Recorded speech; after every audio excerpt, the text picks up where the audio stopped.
Assalamualaikum warahmatullahi wabarakatuh. Selamat malam. Perkenalkan, nama saya Lulu Margiarti, kelas F semester 5, Prodi Manajemen Universitas Pancabakti Pontianak. Tujuan video ini dibuat untuk mengerjakan ujian tengah semester mata kuliah perilaku konsumen dengan dosen pengampu Bapak Adi Mursalin, SEME. Jelaskan apa yang dimaksud dengan konsumen, kepribadian konsumen, dan jelaskan karakteristik kepribadian konsumen. Perilaku konsumen adalah proses dan aktivitas ketika seseorang berhubungan dengan pencarian, pemilihan, pembelian, penggunaan, serta pengevaluasian produk dan jasa demi memenuhi kebutuhan dan keinginan.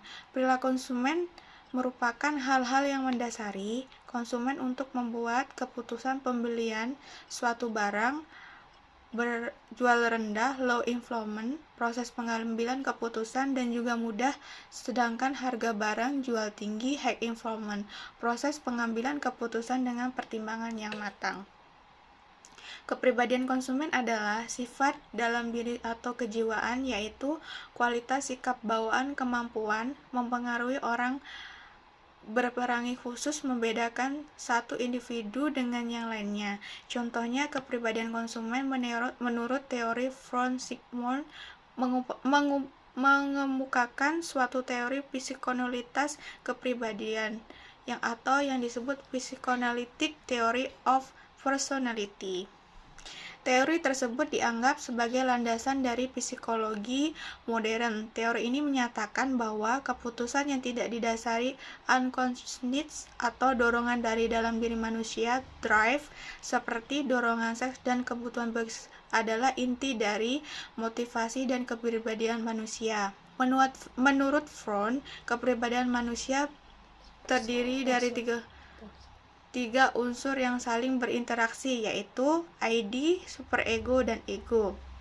Sedangkan karakteristik kepribadian konsumen adalah kepribadian mencerminkan perbedaan individu, karena karakteristik dalam diri yang membentuk kepribadian merupakan kombinasi unik sebagai faktor, maka tidak ada individu yang betul-betul sama.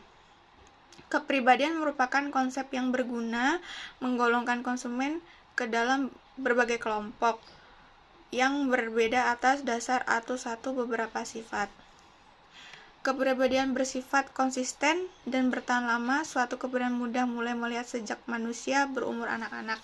Hal ini cenderung membentuk kepribadian ketika mendapat kepribadian konsumen supaya sesuai dengan produk mereka. Kepribadian dapat berubah, dapat mengalami perubahan pada berbagai keadaan tertentu karena adanya berbagai peristiwa hidup seperti kelahiran, kematian, dan sebagainya. Kepribadian seseorang berubah tidak hanya sebagai respon terhadap sebagai peristiwa yang terjadi tiba-tiba, tetapi juga sebagai bagian dari proses menuju kedewasaan secara berangsur-angsur. Teori tentang keterlibatan konsumen, influence, dan persepsi konsumen yang Anda ketahui. Definisi keterlibatan menurut Setiadi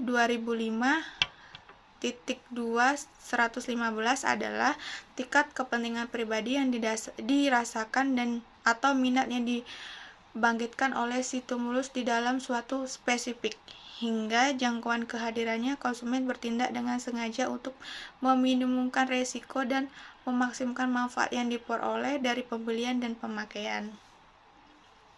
Keterlibatan merupakan variabel individual yang merupakan efek sebab akibat atau dorongan dengan sejumlah konsekuensi pada perilaku pembelian dan komunikasi. Lebih jauh dari keterlibatan merefleksikan sejauh mana energi dialami oleh konsumen mampu menghasilkan loyalitas word of mouth yang positif. McLanis dan Mel 2001 berpersepsi konsumen adalah suatu proses yang membuat seorang memilih, mengorganisasikan, menginterpretasikan rangsangan yang diterima menjadi suatu gambaran berarti dan lengkap tentang dunianya. Dari segi psikologi, terdapat dua konsep teori persepsi, yaitu konsep di mana pemrosesan masukan atau rangsangan yang diterima oleh indera, di mana terjadi transformasi dan informasi tingkat rendah, ini menjadi informasi dengan tingkat yang lebih tinggi, misalnya adalah mengenali objek melalui bentuknya. Produk high influence produk adalah produk yang memiliki risiko tinggi untuk konsumen dan mereka butuh waktu untuk berpikir panjang sebelum melakukan pembelian. John 1984. Produk influence, bagaimana konsumen dapat suatu produk. Contoh produk influence adalah pembelian rumah dan pembelian handphone cerdas. Low influence adalah merupakan produk yang mana konsumen tidak membutuhkan informasi produk yang akan dibelinya. Dengan kata lain, pekerjaan pemasaran bukan untuk pelanggan yang tepat bagi produk yang dihasilkan, melainkan menemukan produk yang tepat bagi pelanggan. Kotler 2003.2 halaman 22. Contohnya adalah pembelian garam dan pembelian air minum dalam kemasan. Salah satu ukuran penghasilan suatu usaha adalah bagaimana persepsi konsumen dapat meningkatkan kepercayaan suatu produk hingga mereka mempunyai keinginan membeli yang sangat besar terhadap produk tersebut. Hal ini dapat diketahui dengan melakukan penilaian persepsi konsumen. Hasil penilaian dapat diukur dengan membandingkan data yang ada di lapangan. Bagi perusahaan, hasil penilaian persepsi konsumen itu sangat penting. Perannya dalam pengambilan keputusan sebagai hal terutama dalam yaitu tentang keputusan konsumen secara selektif, memilih stimuli mana yang akan diterima, menjadikan stimulus sebagai dasar psikologi utama.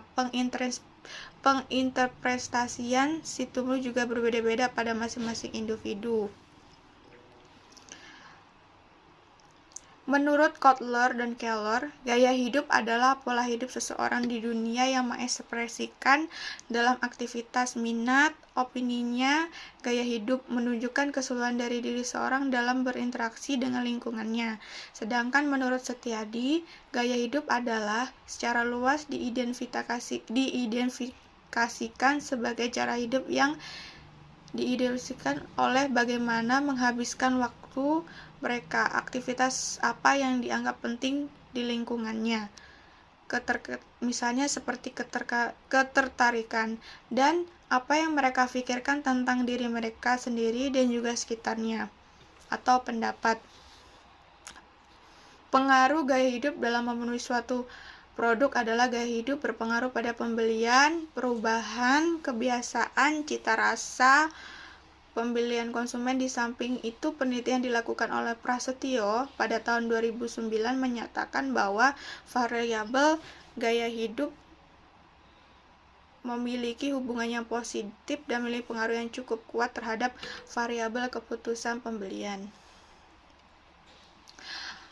Menurut Mowen dan Minor dalam Doni Juni 2017 p.116, kepercayaan adalah semua pengetahuan yang dimiliki oleh konsumen dan semua kesimpulan yang dibuat oleh konsumen tentang objek, atribut, dan manfaatnya. Dari definisi di atas dapat kita simpulkan bahwa kepercayaan merupakan sebuah harapan yang dipegang sebuah individual atau sebuah kelompok ketika perkataan, janji, pernyataan lisan atau tulisan dari seseorang, individu atau kelompok lainnya dapat diwujudkan sikap dan perilaku yang menyatakan bahwa perilaku seorang ditentukanlah sikap yang keterkaitan dengan apa yang orang-orang inginkan,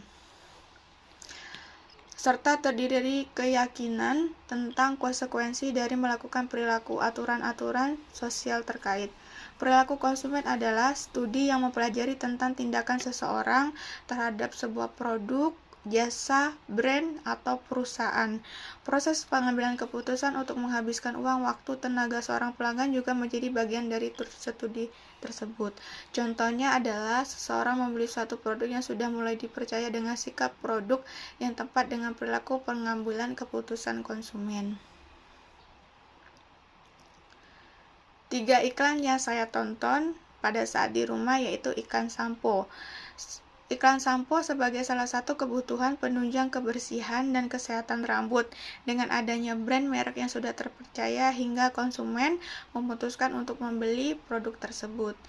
Iklan kedua yang saya tonton yaitu mie instan. Kenapa saya memilih mie instan sebagai salah satu kebutuhan makanan pengganti dengan adanya brand dan merek yang terpercaya, sehingga konsumen membutuhkan untuk membeli produk tersebut. Iklan yang ketiga saya tonton yaitu air mineral. Air mineral merupakan kebutuhan penunjang kesehatan dan juga kebutuhan sehari-hari dengan adanya brand atau merek terpercaya, hingga konsumen memutuskan untuk membeli produk tersebut. Persepsi mereka terhadap produk yang diiklankan.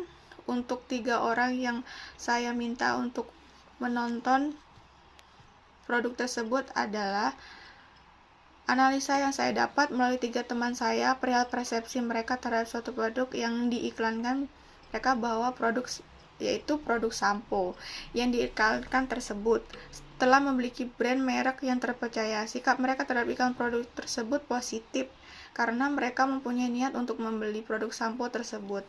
Alasan mereka untuk membeli produk sampo tersebut adalah sebagai salah satu kebutuhan kebersihan rambut dan juga terpercaya brand dan mereknya.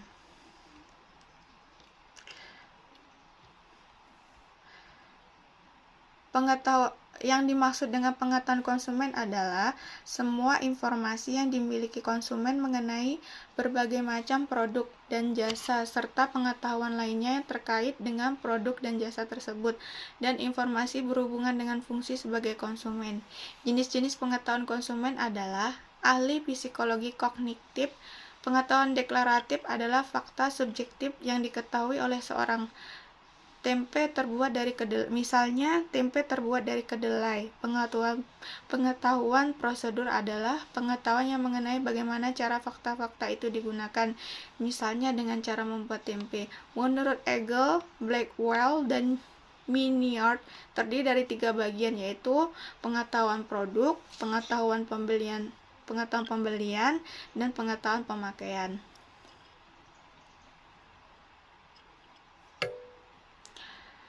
Contoh barang-barang high influence di rumah, yaitu 1. Rumah, telepon cerdas, mobil, motor, dan televisi.